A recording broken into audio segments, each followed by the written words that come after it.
Okay, I've got 102, and we're going to kick off the webinar. Again, this is John Galante. I'm president of AE Ventures. I'm very honored to be moderating this session and walking you through the results of our first survey for the Executive Management Professionals Group of ESA. I'm joined on this webinar by the chair and vice chair of the group. The chair is Deanne Harn, who is the CEO of RFI, located or headquartered in San Jose, California. They're a large security integration company with 6 branches, a part of the Security Net Group.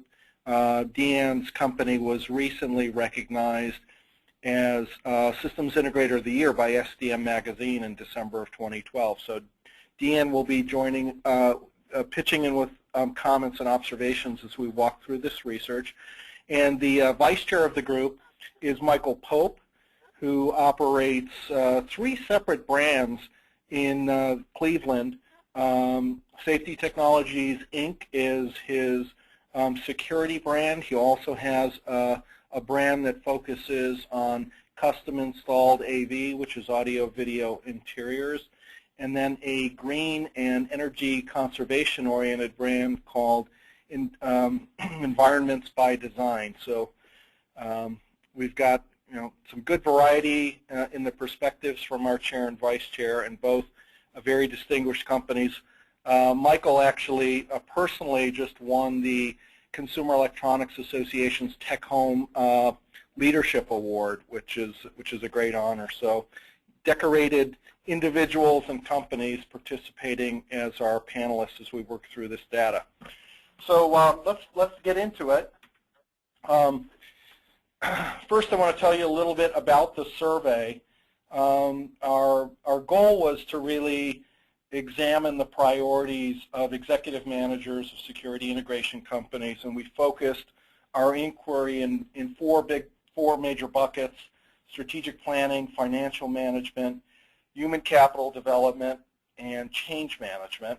And in addition to understanding what the priorities of the folks that lead companies and at the executive level were, we wanted to also understand what ESA and particularly this Executive Management Professionals Group could do to help members.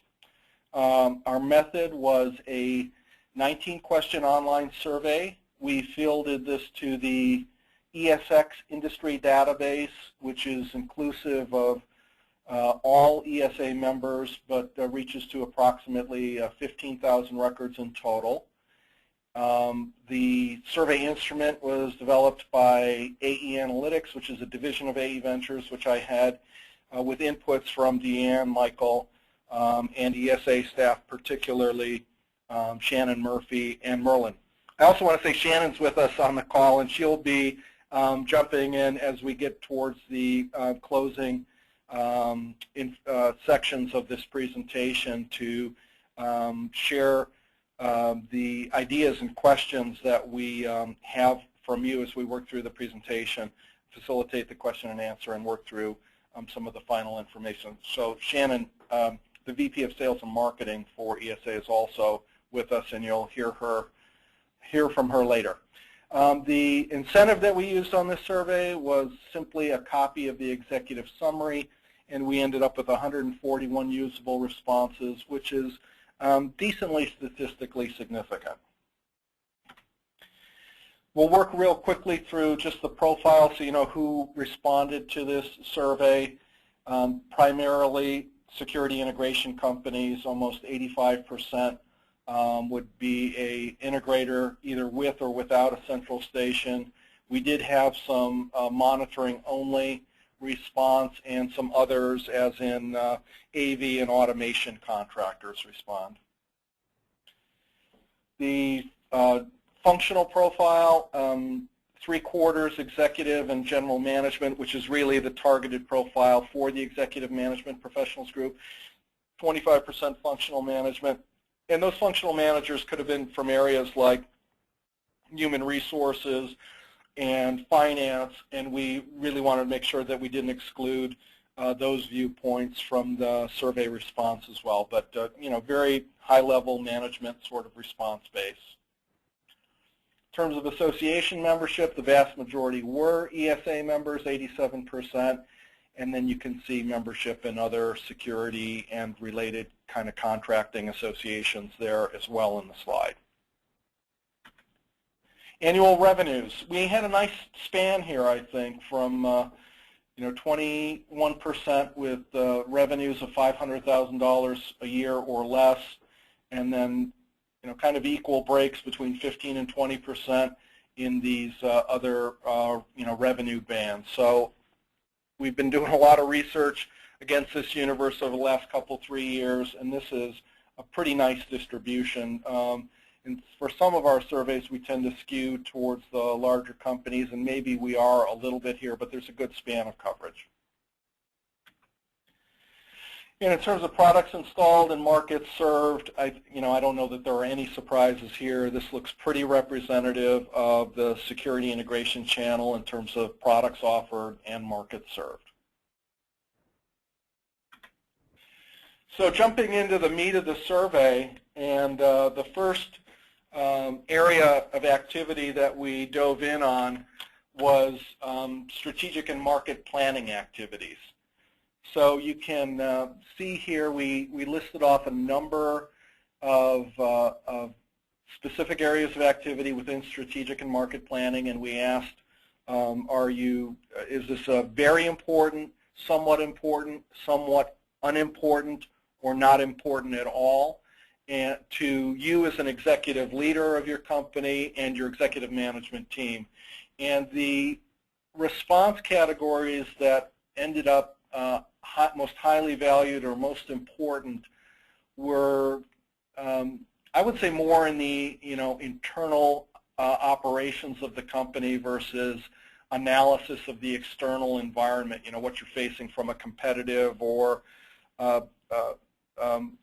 competitive viewpoint, or what you might be facing in terms of the evolution of your customer base or new customer needs. So there seems to be more focus on internally controllable operations, with the very top of this being analysis of customer satisfaction, retention, and attrition, followed by analysis of the effectiveness of your company's sales and marketing processes, and then analysis of the effectiveness of technical operations.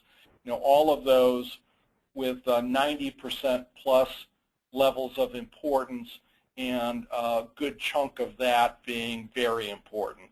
We also asked the question, which of these is the most important, and analysis of customer satisfaction, retention, and attrition ended up at the very top in terms of a most important factor. So with that, I do want to turn to Deanne and Michael and ask them if this resonates with what they're seeing in their companies in terms of these being priority areas of activity, and maybe a thought or two about what they're doing specifically in one or more of these areas. Deanne and Michael, do you want to jump in? Deanne, can you start? I can go ahead and start. Well, one of the things in particular that we've moved to in the last couple of years is really utilizing Salesforce. As we've grown, we've been around for over 30 years, and we primarily have been operationally driven. We very rarely have had any salespeople under the true definition of a salesperson on board. In the last few years, we've kind of changed our model, and in doing so, we needed some ways to be able to measure the effectiveness of new sales going out to grow into new territories. So we implemented Salesforce a couple years ago. Kind of moved into it fairly slow, but as we started picking it up and getting better with the tool, it's really been a way for us to channel our salespeople by reviewing activities, for them to have a way to track things. The reporting capabilities have been very useful, especially having multiple locations, You can pass leads along in an easier, more succinct way. The tool itself, when you can kind of take some of the reports, and we're kind of Excel crazy, and we take information, pivot it all different ways, and we have some real strong managers that will take that information and provide pretty instant feedback to our various salespeople. And it all comes down to how well are they using it. So there's an accountability when you have somebody managing those activities on a week-to-week and sometimes even day-to-day basis. So the accountability factor has really moved up for all of our people associated with sales. It also has been a way for us to measure how our training is going. If we're really trying to market and push into a certain area, a certain vertical, do we need to provide more training in that? And again, using the Salesforce as a tool to get data back has really been a way for us to be more productive. It's also helped with product decisions, the feedback that we can get from comments that are gathered from, losing a job, or reasons that we were able to gain a job have been really a productive way for us to move forward and looking at our different options. That's great. Sounds like you're really deploying some serious metrics there. That which gets measured gets managed, right? Absolutely. Michael, how about you? What resonates here with your priorities and activities? Well, interestingly enough, the customer satisfaction and retention was one of our big focuses when we started 2012. I was just looking back through my, we had our first company meeting last year of what our mandates for the year were. And one of them was our Raving Fan program, which is basically tracking how we're doing with our customers. And we were subscribing to a methodology that was written in a book called The Ultimate Question, and it's written by Brian Halligan and Dharmesh Shah.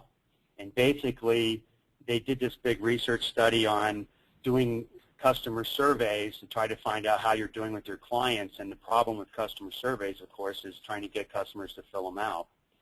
And they distilled all this information, and it came down to their belief that you only need to ask one question, which is how likely is it that you would recommend your company to a friend or colleague on a score of 1 to 10. And their premise is if you get a score of a 9 or a 10, that these people are promoters, which in my company we would call raving fan, so they're promoting you actively. If you've got a 7 or an 8, these are satisfied customers, but they're passive, meaning that if someone had a better offer along the way, they would probably jump ship. And if you got anything from a 6 or down, you've got a major problem. These people are called detractors, and they're probably not only are they talking about you, but probably not saying nice things.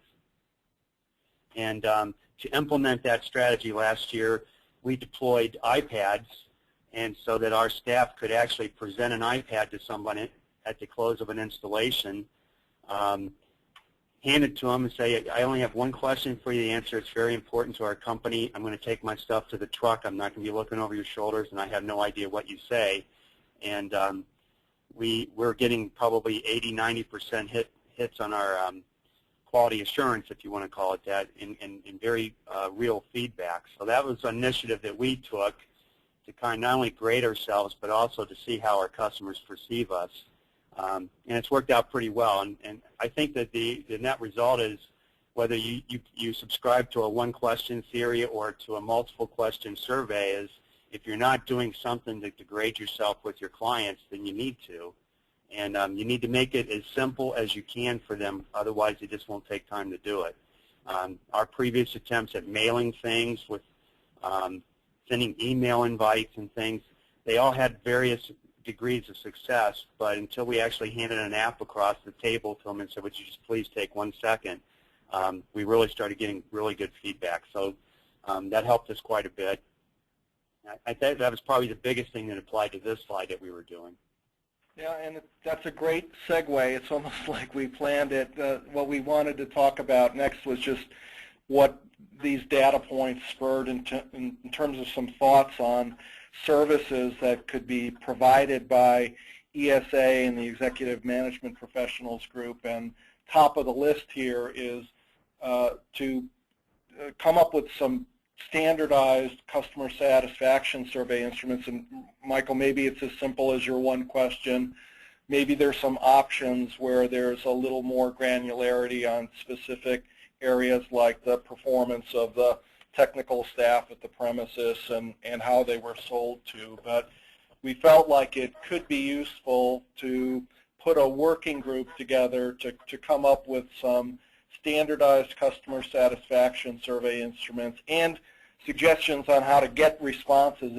As you know, Michael, that's a big part of the game here. But to provide some better advice and instruments for members to use, maybe different versions for residential and commercial customers. And with a long view that maybe if we can get enough members asking these questions and compiling their own company data, that at some point we may be able to collect their performance data and they could benchmark how they're doing versus other players in the industry. So that's one of the ideas we have for an EMP work product or service that could be spawned in this area. Another idea is, go back here, measuring the effectiveness of sales and marketing, and Deanne talked about the metrics that they're putting in place on the sales side of things. We could develop some, survey instruments to understand efficiency benchmarks in each of those areas. How many calls does it take to get a close of a certain kind of customer?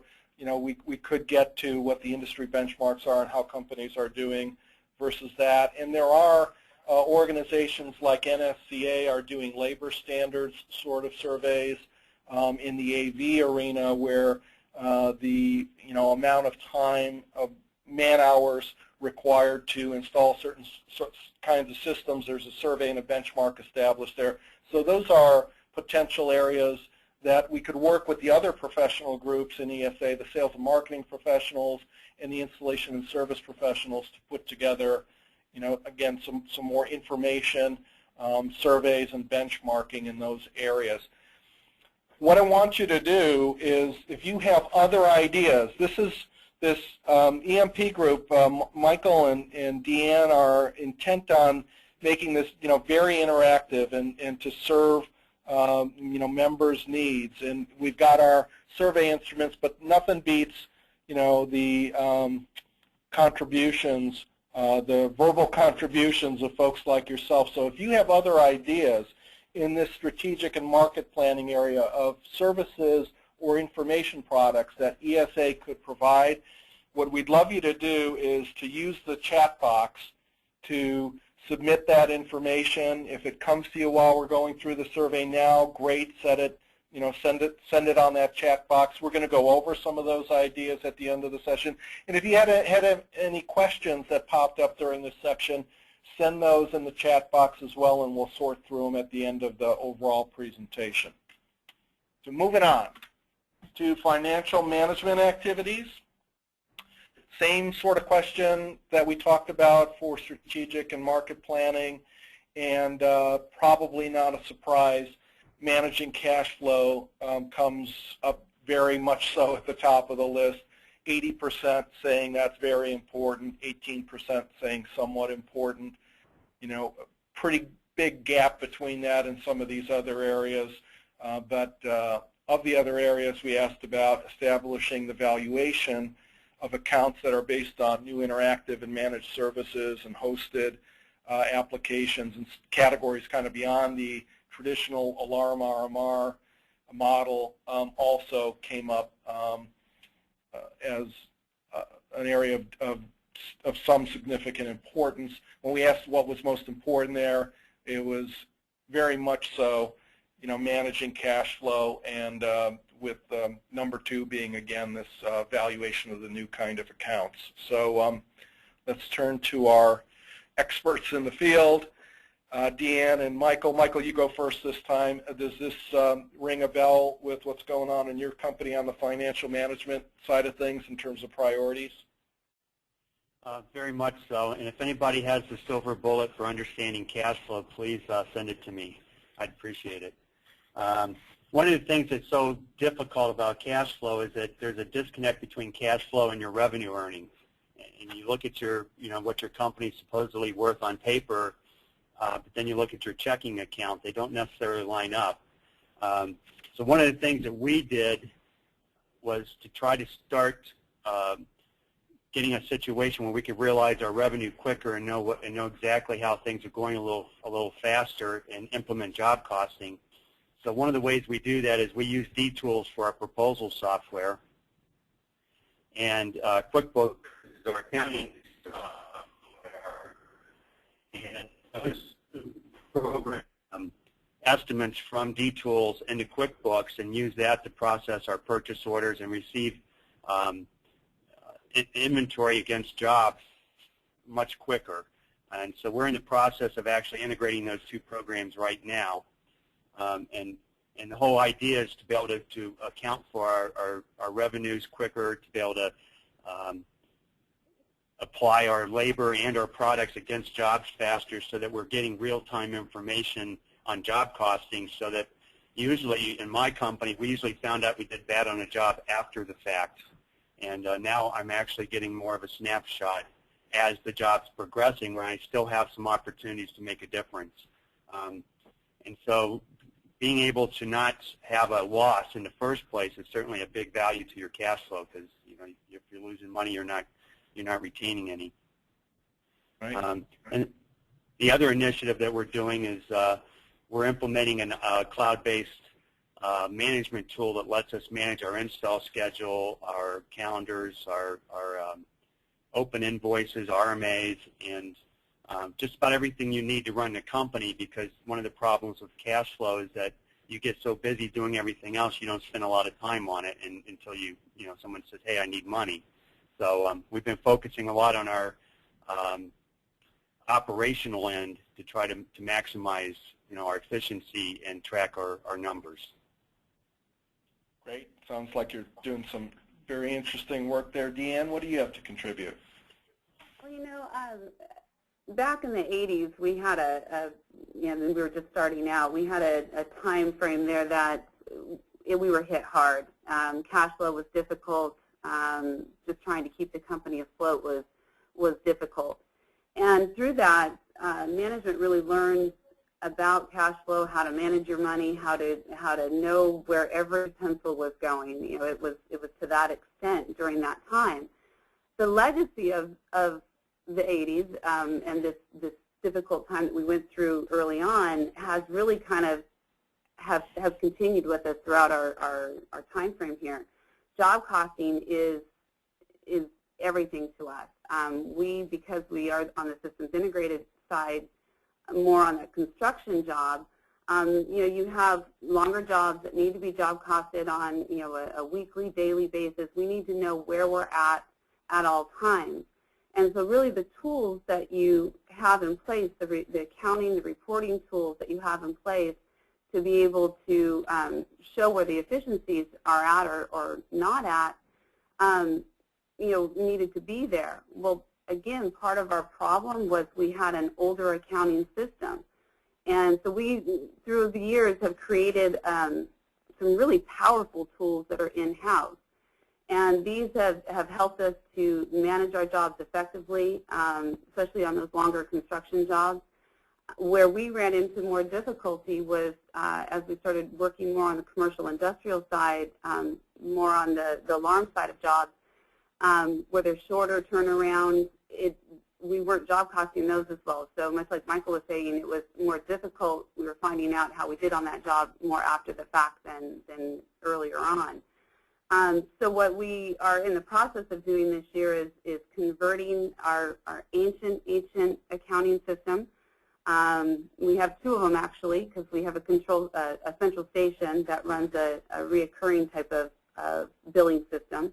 And we're going to be combining all those into one. So we're going to be using Microsoft AX, which is much like Michael was talking, giving you the, all the way from your bid proposal all the way through to the end and servicing that as well. And much of that will be able to, in our service field, be out in cloud-based as well. So cash flow is everything. As my dad always said, cash is king, and I know a lot of you have heard that and feel that way as well. But really, to keep the company going, you have to have your finger on the pulse of it. Having the right tools have been absolutely imperative to us. We're finding that we're outgrowing the tools that we have, and so this big conversion for us is very exciting. It's a huge change, but it will work on the efficiencies that we're going to need to be able to make decisions moving forward. Right. Well, it sounds like for both our chair and vice chair that the information technology tools are a real important piece of getting on top of the cash flow issue. In terms of ideas for the EMP group, program ideas, where we settled on this is that this is just a vital area for us to cover in our quarterly newsletter, maybe in white papers and seminars and webinars, and that we, I would say the level of granularity that we just got on things like job costing and the IT solutions is not common out there in the information that's provided to industry. So this is probably an area where we could dig in a little more, specifically in this cash flow area, and provide some more interesting perspectives than is commonly available. I think about an organization in Raleigh, North Carolina, FMI, that does a lot of consulting in the commercial construction area, and they have a lot of information on these cash flow, key performance indicators and such. So, maybe working with resources like that are maybe a little more on the construction contracting side of things to handle that side of the business, as you noted, Deanne. Maybe those are some interesting outside of the industry sources for information that we can tap in newsletters, white papers, and such.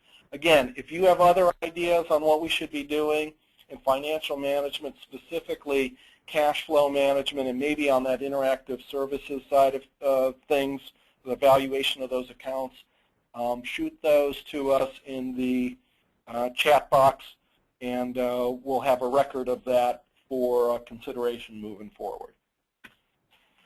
All right, on to human capital development activities, and this was a general category where we had, a lot of importance attached to the various activities that we noted. At the very top, in terms of level of importance, sourcing quality technical staff, followed by training and developing existing staff, then sourcing of quality sales staff, training and developing new hires, effectively communicating changes to staff, and finally developing effective comp plans for sales staff. Those were the ones that I starred that were, more very important than just somewhat important. I'll turn it over to Deanne and Michael again to, let us know where this rings a bell in their operations and what they might be doing in one or more of these areas. Deanne, you want to start on this one? Yeah, I'll talk a little bit to the sourcing the technical staff and the sales staff. Again, we having grown up in the business, we have a lot of people that have been with RFI for many, many years, and as technology has been moving and changing and growing, a lot of these guys have really moved and changed and grown with us. But as you get bigger, you got to find more people. So we've tried to find innovative ways, to go out there aside from just the relationships. A lot of I think everything goes back to a relationship. So in much of these sourcing any staff of any kind, many times referrals and relationships are key. That always seems to be number one for us. But on the other side of it, we've started using LinkedIn to really go out and stretch to reach more of the sales type people, because you find more sales, management type people are on LinkedIn. We've actually gotten a couple of really nice hires here recently by just our HR manager just tapping them and talking to them. And some people have been really, come into our business, new, fresh ideas, and have been able to kind of hit the ground running and help move us in a positive direction. We also go and work and look at technical schools. We have some relationships there through different employees that have gone to different schools. So we're still in the process of going out and getting some formal relationships built, but going back into technical schools, seeing who's graduating, posting with those schools. And another area has been the military. There's been a lot of, and it has escaped me, I can't remember the name of it, but there was a huge thing in San Diego where a lot of the officers and military that have come home, they had a big kind of job fair.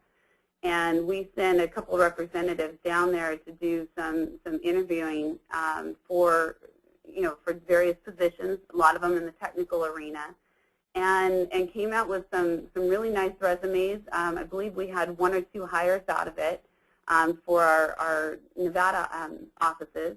And really there's a lot of military coming home. These guys have done a lot of, have had a lot of first-class training while they've been protecting our country, and being able to come home and get a nice job with, I feel, a pretty good company has been really rewarding as well. So really kind of going back to using some of the technical tools that are out there with social media, with the LinkedIn, and then building those relationships, word of mouth, talking. It really seems to, a lot of it comes down to that.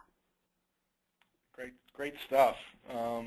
Excellent point on all the military returning to the workforce, and certainly defending the country and security are, they're in the same realm of ideas, so that's probably a really interesting source for folks to look at moving forward. How about you, Michael? What rings a bell here? Well, definitely the training and developing. Our motto is leading by design, so obviously we firmly believe in designing things. We charge for design services, and that really requires you have a very well-trained staff. And we've created a culture in our company where training is exemplified. We have a wall of fame. It's pretty good sized, where all of our technicians have all of their certifications mounted on the wall. And on an opposite wall in the same hallway, we have all of our awards that we've won for installations on projects. And so it's kind of a self-fulfilling circle. We have a training program in-house where every employee in my company has an educational advancement fund that they're allowed to tap into, and they can apply to take training. And we also do a 2-year career path planning session each year where we're trying to map out the employee's training path as they go. Being a system integrator means that you have to have a lot of people cross-trained. So we kind of want to keep a look at that and make sure that we're getting the right people cross-trained in the right things. But an interesting sidelight of that is putting up this wall of fame is that culture that I was talking about that developed. It's a big deal to my staff when they get their certificates put on a wall, and it's a very big deal if one of our projects wins a design award. And because of winning the awards and the PR that gets associated with that, it's enabled us to recruit. So we've had people, one of my best sales engineers, he recruited us, but he came from California, born and raised, and moved to Ohio.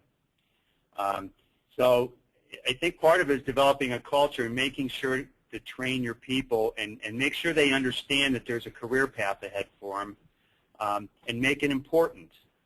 Every single person that comes into my showroom, the very first place we take them is not to see the latest speakers or the latest projector. It's to our Wall of Fame area. And that really is important to us. It's important to my technical staff. And it's one of the main reasons why over almost 50% of my staff have been with me over 10 years.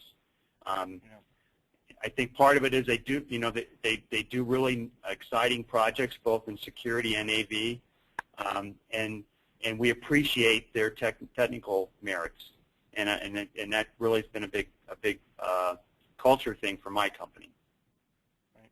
Sounds like you have a great system there for training, developing, and recognizing your staff, and I can vouch as somebody who runs awards programs in 2 of the industries that Michael serves. They're going to win an award for submitting for award programs too. They're very good at that. The program ideas that we have in this area, human capital, are collaborating with the other groups, the SMPs, the ISPs, that's installation, sales and marketing, and then the National Training School as well, certainly to develop articles and white papers on training and development, on sourcing. We do, compensation was, number 6 on the list there. We actually have a compensation survey that was devised, I think, by the Sales and Marketing Professionals group, but it's broader than just sales and marketing compensation. That survey is still out in the field and will be closed later this month and presented at the ESA Leadership Summit. So we're going to be addressing the compensation piece with some new research information available in mid-February at the summit. We also have a seminar planned on Thursday the 24th on honing human capital. I think, Deanne, you're on my panel for that session as well. So we're already doing some work to deliver in this area, and there's more that we can do through articles and what have you in our newsletter. Again, you have other ideas on what we should be addressing in the human capital area and how we should do it, please type it up in that chat box and get it submitted to Shannon. Moving on. And our final bucket is change management activities. And the very top of the list here is managing changes to the company's product and technology mix as in terms of the importance level, followed by, and I think closely related to the top one, is managing changes in the skill sets and experience required of staff, and another interrelated topic, managing changes to the company's pricing and business models. We know there's a lot of change going on in terms of video and access, in particular moving from project-based business models to recurring revenue models, and categories, non-security categories like home and building control, also entering into the RMR realm, and there's a lot of change to manage there as well. So those were the big 3. Michael, why don't you jump in here and say, where's the resonance in terms of these change management activities, in terms of what you're doing and your priorities? Well, I tend to think one of the most challenging ones is the product mix. With technology changing so quickly, with our manufacturers changing not only the technology on one end, but also how they go to market, it's kind of in flux right now. In my company, when we look at our product mix and we're looking to, to decide if we're going to pick up a product line or not, it's kind of a multi-tiered process. One of the things that we do, and we use this for our sales and marketing as well, is we do a SWOT analysis on our competition in our marketplace, which is basically strengths, weaknesses, opportunities, and threats. So part of any decision we make on a product to carry is kind of partially based on what are our competitors carrying and how does that give us an advantage or a disadvantage. Also the pricing strategy to market, how is this company selling and who to? And are the prices controlled by the internet or by the company? Are they sold both ways, through distribution and direct? Those are all important topics. What kind of a strategic advantage does it give me if I carry a product line that my major competitors do or do not? How does that affect how I market and how I sell? Once we look at products, it goes to, we have a product team on our staff that is made up of my technical people and some of our marketing people, and then we really let the technical staff evaluate products to make sure that we're not selling something that doesn't work very well or doesn't play very well with other products. And since we do integrate systems together, sometimes a really good product in a category may not play well with others and may not be a very good product for integration purposes. So, so I always want to have my technical side sign off on something. Sometimes I push them a little bit, but if I really think there's a marketing advantage, but at least make sure they have input and we listen to what they say.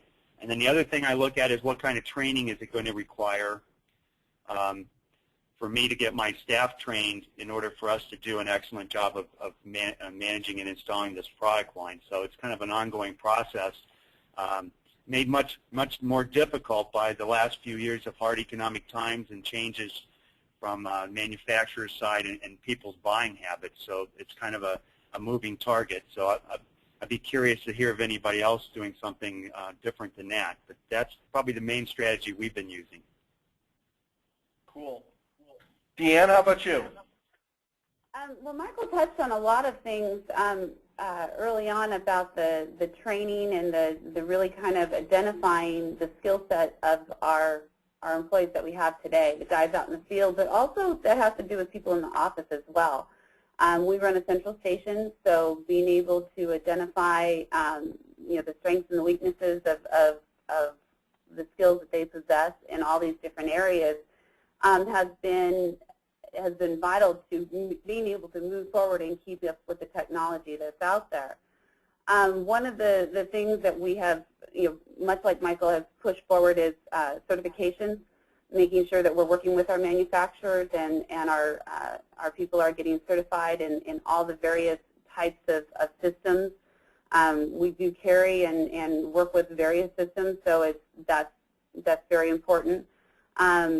Again, working on the other side of it to really, once we've identified that, hey, we've got this really key contributor, this person that's been with us for 25 years, but they're really good out in the field, but they haven't been able to really transition much on the technical side of using computers and moving forward that way.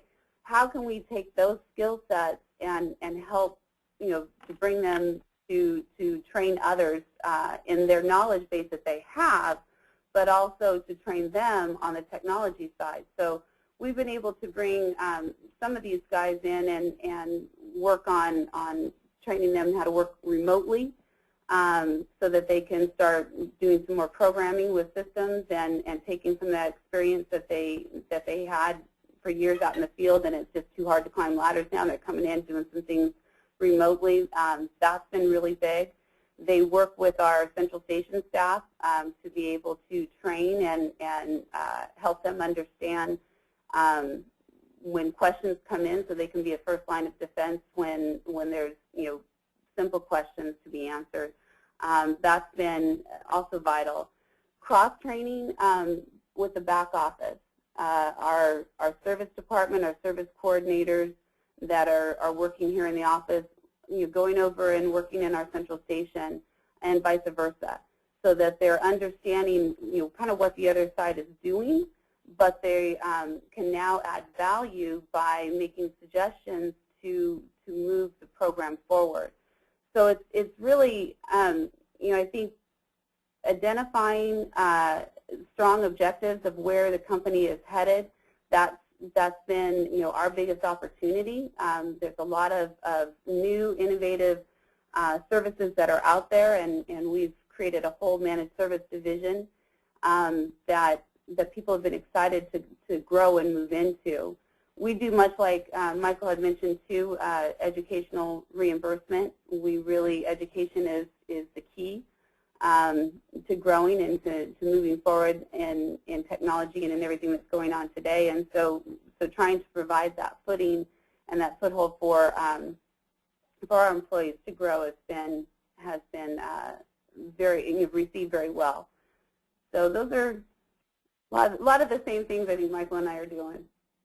Yeah, both Deanne and Michael participate on the Electronic Security Expo Advisory Committee, and we all met in Nashville in August of last year. And I know this topic came up, over and over again that there is that you focused on, Deanne, of the, the need for new skills to be new skills and knowledge to be acquired by throughout the organization in the central station. We saw resonance with that in a survey that we did for CSAA a couple months ago, where cross-training of central station operators so that they understand more about how the products actually work came up as very high level of importance. But this new set of skills that go with products that are more interactive and more used, not only at the technical level, but in terms of the salespeople who can sell that feature set, who can service that feature set, came up over and over again. And it's probably going to be a top 3 item for change management in security integration companies for time to come. So let's jump to the EMP program ideas. It's very exciting that Shannon Murphy, who is a Bentley University alum, got her master's in marketing there, actually helped us create a connection with the research arm of that university, and we are in the midst of exploring a research partnership with them that would help on this question of the product and merchandising mix. I think Michael ran through a very impressive regime of methods that he and his company use. My observation would be he's in the minority, the vast minority, in terms of having that sort of system, that product mix is made maybe too much so on a gut level based on the information available at any given time versus a more structured process of looking at customers, prospective customers, competition, technical competency. So we've had some good early discussions about cost-effectively getting some research done and being in a position to promote guidelines for selecting products and making product mix decisions to our member companies. So we're hoping to have more news on that and maybe even actual products by the time we get to ESX in June of 2013 in Nashville. Another idea is it time for new job task analysis? Because of all of the changes that are happening technically and in terms of soft skills, and maybe to get that done professionally so that we can develop sample job descriptions that would outline key skills and knowledge, something that companies can base some of their staff definitions on and their recruitment on. That's another idea that has come up. So, and again, those are just 2 ideas that came out of some brief brainstorming when we first looked at these results. What do you think? What should ESA and the Executive Management Professionals Group be doing in the area of change management to help you make your job easier? Fill up that chat box and send it to Shannon. Okay, final slide, and then we're going to get to your ideas and thoughts, and the timing's pretty good. This is just in terms of the kind of content and information that would be provided by the EMP group. We asked what would be very valuable, what would be somewhat valuable, and you can see the responses there. Training and development at the very top of the list, strategic planning next, and so on. And with that, I'm going to turn it over to Shannon to see what other ideas might have been brought up as we went through this, and then to ask us any questions for me or Deanne or Michael from the presentation. Go ahead, Shannon. Are you there? I'm here. Thank you very much, John. And I also want to thank Deanne and Michael for all of your contributions. I think you've shared some fantastic advice and suggestions for our group on the call today. So we do have a few questions. John, this is probably the first one that I have here is directed towards you, if you want to take it. It's, did we break down the responses by the size of the companies to see if there were any variances, the order of importance within each topic? And this particular question came in when we were on the human capital development slide, but I think it certainly could apply to all that you covered as well. Yeah, I mean, we haven't run that filter currently, but we could. And it might be interesting. I'm sure there will be some differences. So whoever sent that, if there's a specific filter or question that you want to look at against that filter, shoot me an email, and I'll be happy to run that information and get you a look at it. Perfect. The next question we have here is, does anyone know of a data source that would compare attrition rates for the more interactive systems versus basic monitoring alarms? Assumption is obviously that they're going to be more sticky, but this particular person hasn't seen anything to support this information yet. I'll jump in and say my guess is that there's very little of that because interactive accounts are so new. But if I were going to guess on somebody who might have some preliminary data on it, I'd say John Brady, who does his annual account attrition report. He may be a source. And whoever that individual is, I mean, I can get you John's email address, and you can follow up with him directly. Perfect. Thank you, John. Deanne or Michael, did you have anything to add there? This is Michael. I don't have statistics to prove it, but I can tell you that we're doing a pretty good conversion rate on clients who are calling to cancel monitoring based on either losing their phone line or getting rid of it or just relevance. And we've had a very good success rate on converting those clients from a $20-some a month monitoring client to a $50 a month advanced services client. So that kind of leads me to believe that the more ways you have to connect with a client, definitely your attrition rate has got to be less because they're interacting with their alarm system in different ways. The problem with alarm systems is a lot of people don't even use them. So after a while, that monthly fee gets to become irrelevant, and at some point, they decide not to go that direction. Whereas they're getting email and text alerts, and they're using their apps on their phones and things. I think that does go a long way to keep you more engaged with the client. If you're helping them control energy costs by managing their thermostats based on occupancy coming off their alarm system for a trigger, those things all play into that. That would tell me that I don't know what the actual stats are, but I would have a hard time believing that they absolutely do make a difference. And I would have to agree with that.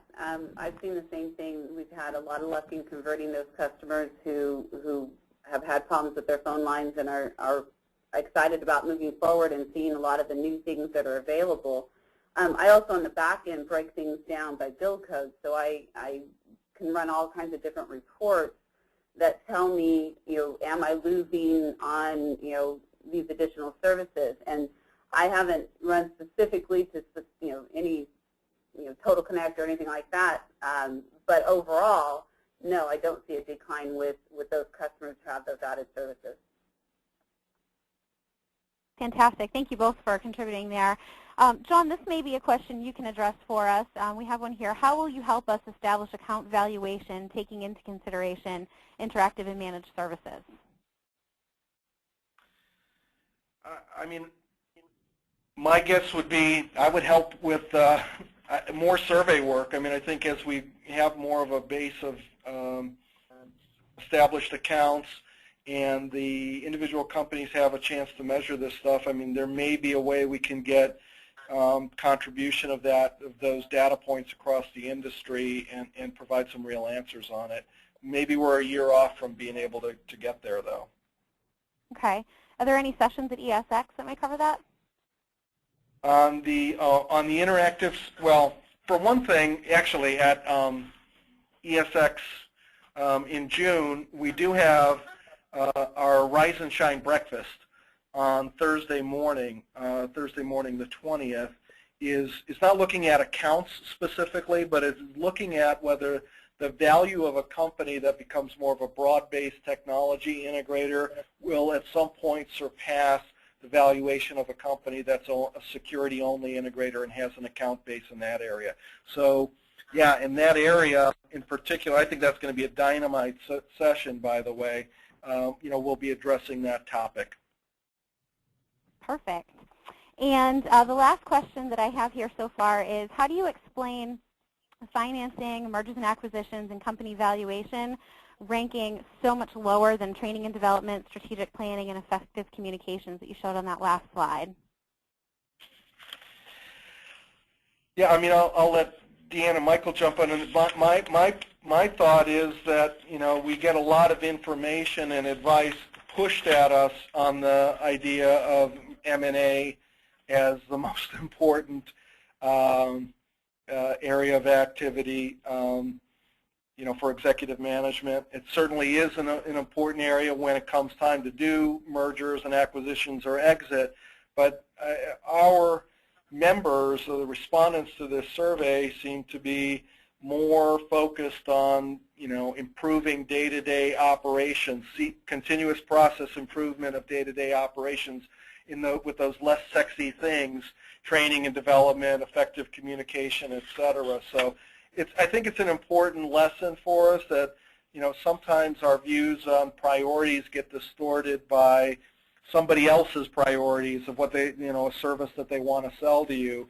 This to me was an interesting touch point on the reality of what members are doing on a day-to-day basis and where they need help. Deanna, Michael, do you have anything to add on that? This is Michael. I think it has to do with the differences between strategic and operational. Even though strategic is probably more important for an owner, we end up living in the operational side of things because we're always putting out fires and things like cash flow and training, and these are immediate things that are always in front of us and detract us from our strategic things, which may be more important, but you have to be really good at focusing on those things. And I think part of it is just the day-to-day operation of a company. Those things touch those points more than thinking about what's going to happen when I want to retire or sell or pass this on to my staff or those kind of issues. I think part of it is just, we have a lot of smaller companies in our group, and you've got a lot of owners who are wearing a lot of hats, and I think it's immediacy. They're just handling things immediately as they happen, and you're doing strategic things when there's leftover time, which sometimes there's not even that. So I think part of it is just that reality that we face.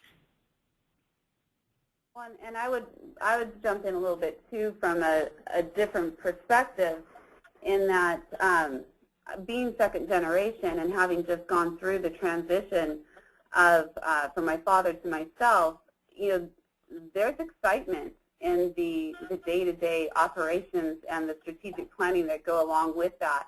It's an exciting business to be in, and there's a lot of people in the same situation or families that are looking to do the similar transitions that we've done, and there's a lot of people out there that can help you with financing and mergers, acquisitions. So like you said, that information bombards you every day pretty much if you just open your email.